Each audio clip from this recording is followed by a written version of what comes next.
we're going to start, as we usually do, with a kind of roughly 20-minute presentation from Elle on just transition as a global issue, kind of looking at climate justice and how it relates to just transition and the work that we do on a local level. And as I said, Elle is kindly filling in last minute for Asma, who unfortunately couldn't make it.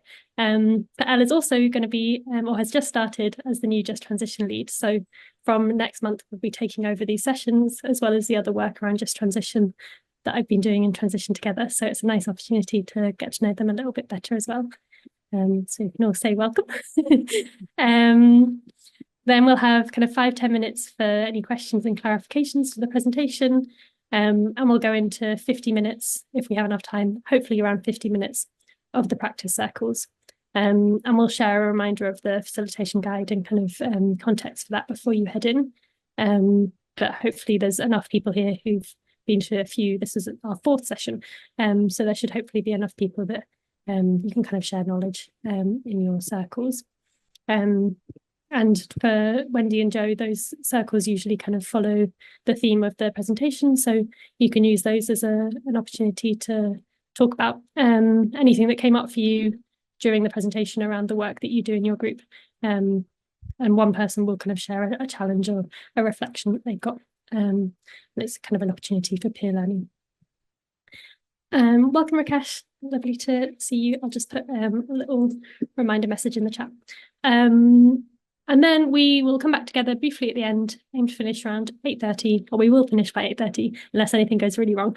And that will be the closing, and we'll send around the recording and the slides afterwards, so you can return to any of that if we move a little bit too quickly. The group agreements we developed at the start, they're in the facilitation guide, so you can have a quick look. But basically, we kind of came up with some agreements around how we wanted to work in the circles. Maybe most importantly is respecting confidentiality, and that people might share stuff in the circles that they don't want to be shared more widely.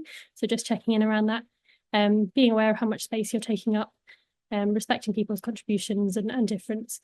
But yeah, have a quick look at those. If you need a reminder, they'll be in the facilitation guide, which we'll share.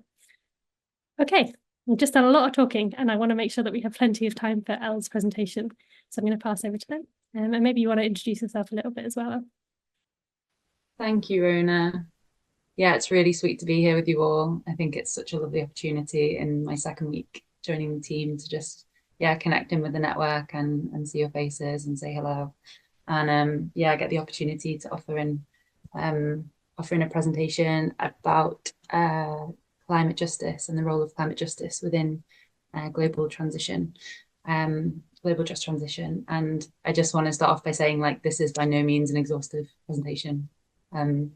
This is such a rich topic and rich movement, and hoping to just give a kind of an introduction and looking forward to hearing some of your reflections as well. I thought I'd start by kind of exploring a bit about what climate justice is.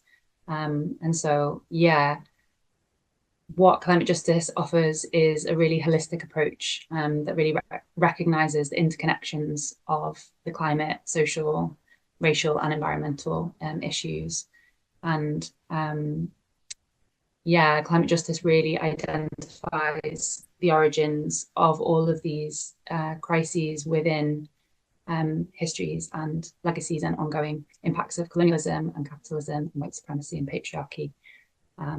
And so climate justice really recognises the ways that the climate crisis impacts different communities and people and places differently.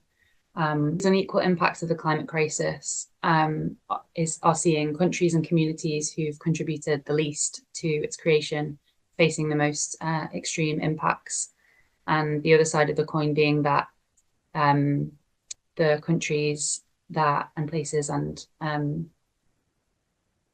that have hold the most amount of responsibility for the creation of the climate crisis, often being the most secure from the impacts. And this wealth and this security has been gathered through sustained extraction and exploitation of other humans, of modern human life and of the planet.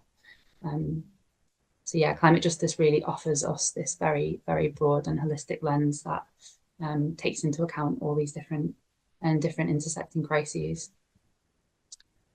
And yeah, I wanted to sort of explore a little bit more about these unequal impacts of the climate crisis. And Young Friends of the Earth Scotland have this really brilliant resource all about climate justice that goes into depth about all these different interconnected and intersectional approaches that we can weave into our understandings.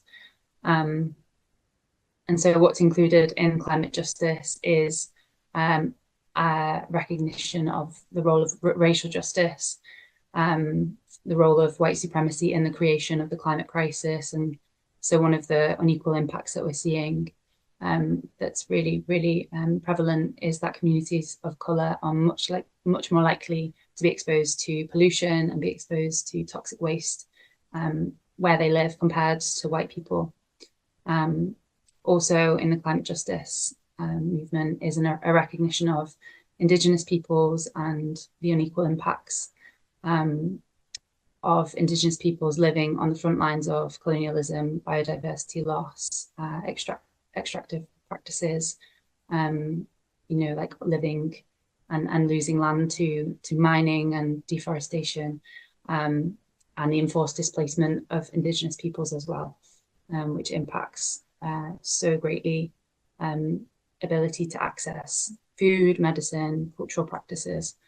And we can really see like the roots of that in the colonial project. And as well, the role of migrant justice within the climate justice movement is so important. It's estimated that there's more than 400 million climate refugees on Earth right now, and that number is growing as the inhospitable conditions caused by the climate crisis are increasing. And we're seeing countries in the global north that have the most amount of responsibility in creating this crisis, increasing the inhospitable conditions and environments for those displaced peoples, for people seeking asylum. And the impacts of hostile border systems on those seeking security and safety. And so really offering that kind of really important lens on questioning these border systems that are perpetuating harm. Also, the role of class, the role of a class lens within the climate justice movement. And we heard from somebody, an activist, I think it last month or the month before, who spoke about the role of class within Just Transition and how vital it is to acknowledge, the unequal impacts for those who have fewer resources to respond, to relocate, to recover from disasters and from the impacts of climate change, as well as the changes to industry and economic instability. And also, similarly with the exposure of communities of colour to things like pollution and toxic waste, we can also see that happening as well across class divisions too. Where I grew up, actually, I grew up on Merseyside, and quite a number of the council housing estates have been built on land that's been reclaimed from the sea. So we're seeing marshland reclaimed that is 0 meters above sea level. So those communities are the most at risk of storms and of rising sea levels. And as well as class, there's also the role of gender in unequal impact.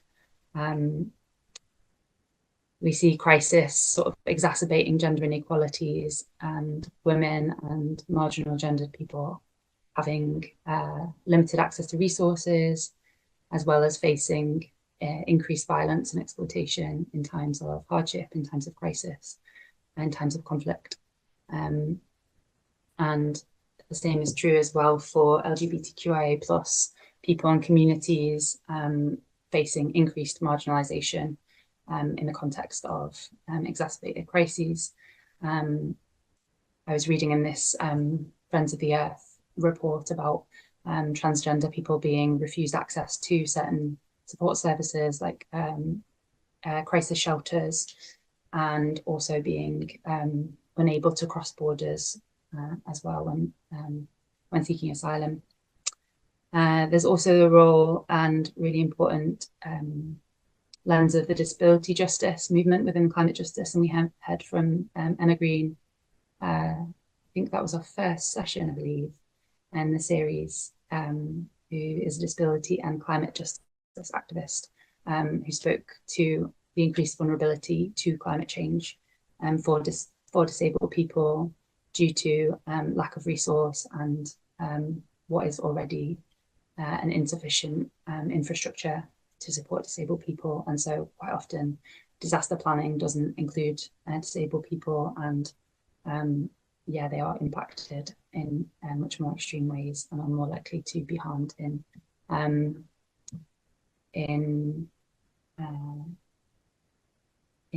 times of crisis. There's also, yeah, the intergenerational justice lens as well that's offered within this climate justice movement, and that's kind of, yeah, thinking into timelines into the future. So when we're considering, you know, our actions now, are we considering the impacts of our choices now on future generations, on our children, while also maintaining an awareness for the impacts of people living today. And finally, I wanted to speak about rights for nature as well, and the role of decentering the human within the kind of life that we sort of prioritize. And we see that the human-centric kind of main narrative of modernity places humans at the top of the pile, a certain portion of humans who are afforded their humanity and many who aren't.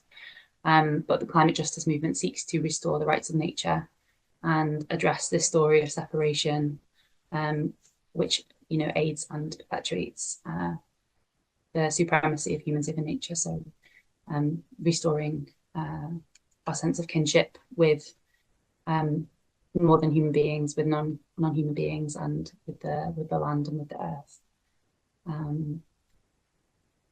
And so, yeah, I wanted to speak briefly as well to some of the harmful solutions that are suggested or that are presented to tackling the climate crisis that don't have this climate justice lens, and the problems that those kind of very like atomized solutions present.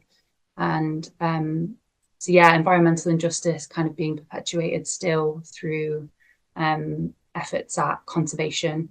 And this is part of a historical and ongoing prioritization of white middle class concerns, which involves the dispossession of indigenous peoples from their land.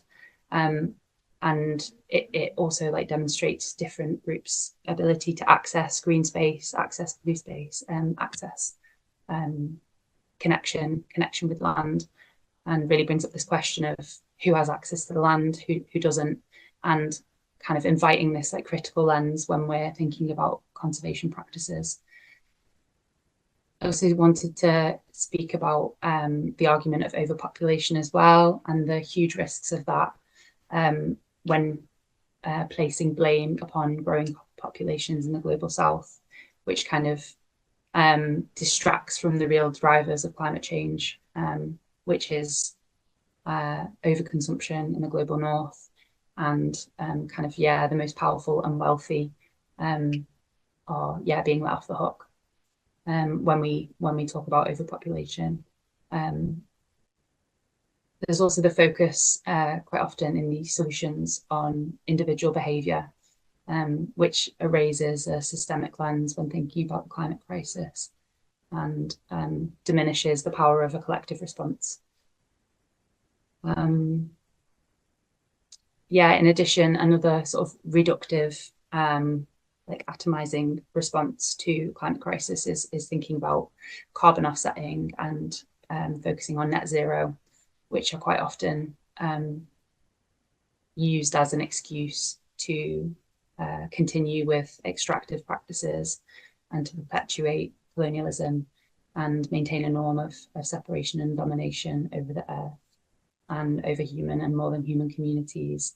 We're seeing like a lot of greenwashing practices happening under the guise of, you know, reforestation, and actually like this reforestation involved dispossessing human communities from the land and putting in monocrops and then ticking a box and saying we planted this many trees, but actually it's really, really damaging. And then finally, I wanted to mention technological fixes and the sort of the danger that they pose due to like the unpredictable impacts on ecological balance and the earth systems. We don't know enough about them, and the impacts of these likely to disproportionately impact already vulnerable communities. And so, wanting to kind of think about the ways that just transition and the transition movement finds ways of really bringing in the climate justice elements of a very holistic lens that acknowledges all these different crises being intimately woven together. And really seeing, really celebrating all the ways that the transition movement and local groups are cultivating collectivity and solidarity and collective power. Seeing that in, you know, decision-making processes and the people's assemblies, and practicing radical democracy, and really weaving together these like networks of mutual aid and solidarity, and seeing loads of examples of this through the food justice work that a lot of the groups are doing, the amazing work that a lot of you are doing, and community fridges, and food redistribution. I was hearing as well, Rona was telling me about Grow Belfast being engaged in amazing migrant justice work. So really celebrating and uplifting all the ways of that, you know, from the individualism of consumerist capitalist culture, transition is offering and is creating something so healing and really the antithesis of that. And in so many different ways, you know, that really seeing that there's not one way to do that, and it's in all these different ways and the quality of relationships that this resilience is cultivated. And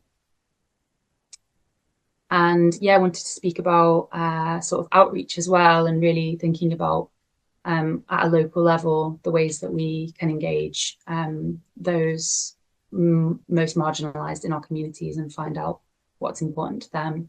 And a big part of that, in my understanding, is self-determination, really inviting people most impacted to speak about what's important to them, and really making space for there to be difference in those conversations.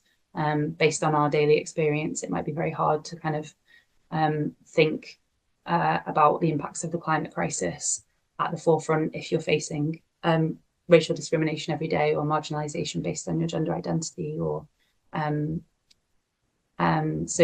really kind of inviting in that difference of what's important to us, and also being guided in our movement by those most impacted by challenges and systems of harm.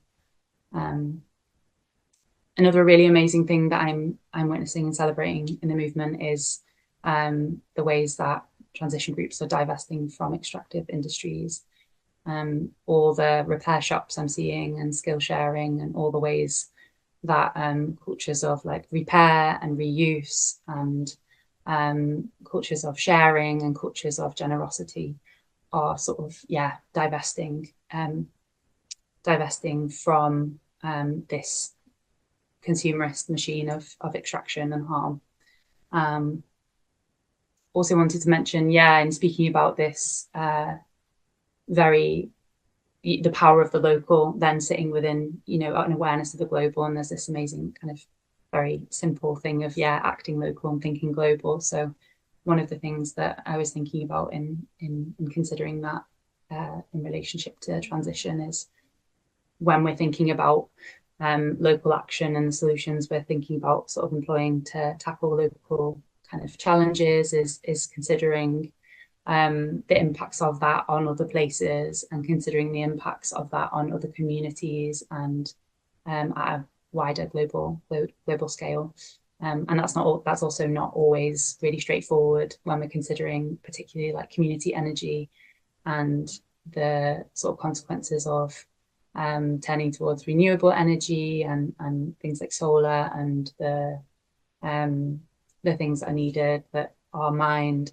And so, yeah, also really wanting to acknowledge the sort of complexity and the nuance of these conversations. And again, there being like no one right answer, but just to have that, you know, be kind of willing and able to ask the question with curiosity of like, what are the impacts of this, and is there a way that we could lessen the impact on other places.